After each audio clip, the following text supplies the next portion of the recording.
Today we are going to read Velma Gratch and the Way Cool Butterfly by Alan Madison and Kevin Hawkes.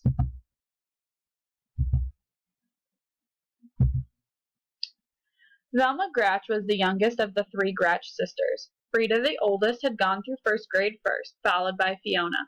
Now it was Velma's turn.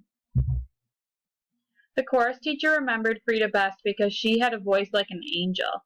The gym teacher remembered Fiona best because she ran like the devil. And the first grade teacher, Mr. Plexipus, fondly remembered both sisters because of Frida's miraculous math and Fiona's spectacular spelling. Everyone from the class guinea pig to the principal had magnificent memories of the older Gratch girls, but they could hardly even recall Velma's name. This made Velma feel as if she did not belong in the first grade at all. She wanted to curl into a ball and roll right back into kindergarten. Of course you belong, cooed Velma's mother, trying to cheer her up. You've only just begun. Soon everybody will notice you. Velma couldn't wait. She needed to be noticed. Now. In chorus, she sang loudest so that the teacher could hear her best. In gym, she ran slowest so that the teacher could see her best.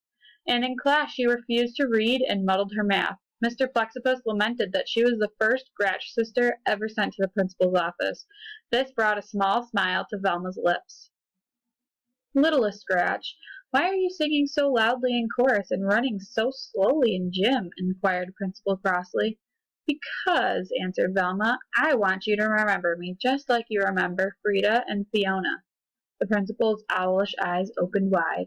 But my dear, those Gratches are remembered for good things. Velma's small smile pretzel twisted into a full-blown frown. Science was Velma's favorite subject. She had learned many fabulous facts, like how a rainbow was born and why a volcano burps. The latest lesson was about butterflies. Mr. Plexipus explained that a butterfly starts as an egg. The egg turns into a caterpillar. The caterpillar disappears into a chrysalis, which is a little sac, and does not come out until it has changed into a beautiful butterfly. He called this changing metamorphosis. Velma didn't want to forget this extra long word, so she repeated it again and again as she walked home. Metamorphosis, metamorphosis, metamorphosis.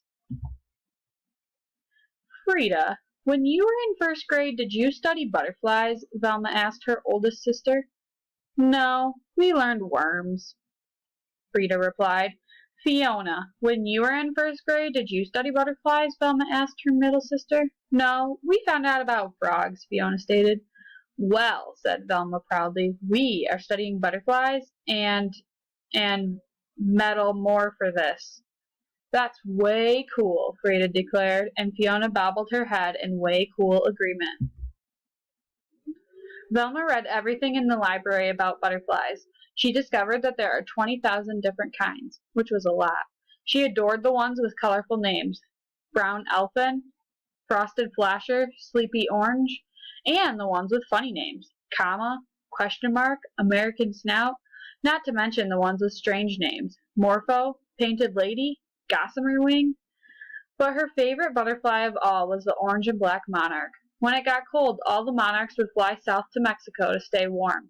Velma thought this was an amazing coincidence because last winter vacation, she and her family had also flown south to Mexico to stay warm. In science, Mr. Plexipus announced that they would take a class trip to the Butterfly Conservatory, a place where real butterflies were collected and cared for. Because Velma didn't want to forget this extra long word, she repeated it again and again as she walked home. Conservatory, conservatory, conservatory. Frida, did you take a class trip in first grade? Velma asked her oldest sister. Absolutely. We went to the museum, Frida replied. Fiona, did you take a class trip in first grade? Velma asked her middle sister. Absolutely. We went to the aquarium, Fiona stated. Well, Velma said proudly, we're going to the can serve the story. That's way cool, Frida declared, and Fiona bobbled her head in way cool agreement. The Butterfly Conservatory was surrounded by fancy flower beds and bedecked with banners of butterflies. Velma was so excited her knobby knees wobbled and her spaghetti arms trembled and her carroty curls shook. A sharp-nosed woman holding a clipboard introduced herself. I am your tour guide. Inside, a butterfly might land on you, but please don't touch its wings. Does anyone know why? Velma's hand shot up. Because they're made of teeny tiny scales that could rub off like dust, and that is not good, she explained. Precisely, said the guide. What's your name? I'm Velma, the youngest of the three Gratch sisters. I don't think I know your sisters, the guide commented as they entered the rain-forested room. It was a magical space slathered in tall trees and tangled vines. Water gurgled over rocks, and butterflies of every variety. Giant swallowtails, short-tailed skippers, pygmy blues, and best of all, monarchs flew up to forever. The guide explained that when it got colder in a couple of weeks, she would take the monarchs into the park and let them go free so they could fly to Mexico. This traveling was called migration. Because Velma didn't want to forget this extra long word, she repeated it again and again as she walked through the rainforest. Migration, migration, migration. A gorgeous green comma rested on Randy's head. The class oohed. A baby brown elephant settled on Sandy's nose. The class ahed. A big blue morpho alighted on Andy's shoulder. The class gasped, but not one single butterfly landed on any part of Velma. Time to leave, instructed Mr. Plexippus as they neared the exit. A tear formed in a distant corner of Velma's eye. All she wanted was one single tingly touch of a butterfly. On a nearby branch sat a most lovely monarch. How she yearned to pet those velvety wings. She moved slowly. The class was leaving. One more inch. It was so pretty. She froze. If she touched its wings, it might... Velma couldn't do it. She couldn't hurt a butterfly. Come now, Velma, we have to go. Sadly, Velma turned away, and at that very moment the most marvelous thing happened. The monarch hopped from its branch and roosted right on Velma's finger.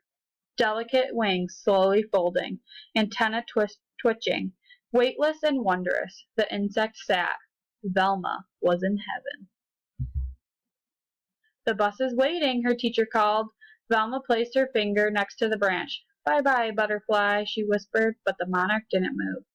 We're closing, said the guide. Velma lightly blew on the butterfly. It didn't budge. Without ever touching the butterfly's wings, everyone tried to get the monarch to fly, crawl, or walk off of Velma's finger. But nothing worked. At last, Velma was told to leave with the butterfly still perched on her pointer. It stayed there on the bus ride home. It stayed there when she slept and was still there when she awoke. It stayed during gym, math, reading, ballet, soccer. Day in and day out, it stayed on that pointer. Soon, everyone, from the class guinea pig to the principal, knew about Velma and her butterfly. Mr. Plexippus lamented that Velma was positively the first Gratch ever sent to the principal's office twice. This struck an oversized frown on Velma's face. Velma, Principal crossly commanded, it is time for the butterfly to go. Oh, I've tried to get it to go, Velma moaned, but it just won't. Well, no one will ever forget this, the principal fumed. Velma's frown pencil twisted into a small smile. Hey, I know what to do, she proclaimed. My gray son. Velma paraded Principal Crossley, Mr. Plexippus, and her class, Frida and Fiona, to the park. Car horns honked, people yelled, but despite all the commotion, the monarch didn't move. A cool wind from the west blew through the field. In the middle stood the tour guide from the conservatory, carefully opening an enormous sack. A single monarch butterfly stepped out, looked around, and flitted away. It was trailed by 10, then 10 more, soaring up and up until the sky overflowed with thick clouds of orange and black. What's happening? Wondered Frida. Why are you letting them go? Demanded Fiona. Migration, answered the guide. Migration, repeated Velma. The wind tousled Velma's hair and tickled her butterfly's wings. The monarch jumped onto her nose as if to give her a kiss, and then it took flight to join its friends. Over the treetops it flew over the skyscrapers and up into the wild blue, orange, and black yonder on its way to Mexico. Velma, shouted Principal crossly, and every eye turned toward her. Oh no, fretted Velma, sure that she was about to become the only Gratch ever sent to the principal's office 3 times. That was way cool, the principal said. and one and all bobbed their heads in way cool agreement. Then, with her fine finger where the monarch had sat still a tingle, Velma, followed by her two sisters, floated home.